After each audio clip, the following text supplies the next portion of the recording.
What's up? Welcome to Pagadian. Pagadian Airport. Yes. Welcome to Pagadian Mapagod. Airport. Here we're going to the arrival area, which we were going to get our, the baggage. Just our baggage cost fucking 600 pesos. Fuck.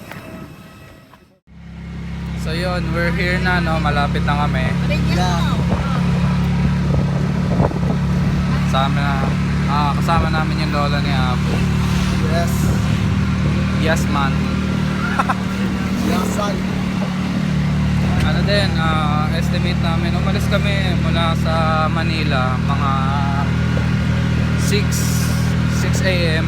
So ngayon ay Oras na. 10 na, no? 10. Oh. So 2 hours na biyahe sa aeroplano, then 2 hours na biyahe. 3 oras sa van, 8 oras sa Calabao. Oh, 3 oras sa van, 8 oras sa Calabao.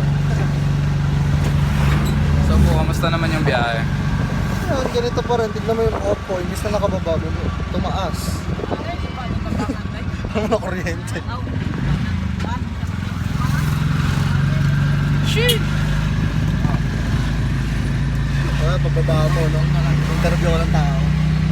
Kung may nakatayo dyan, pababa lang nakatayo. Tapos, kamusta? Ano SK1? Skinny, SKNY.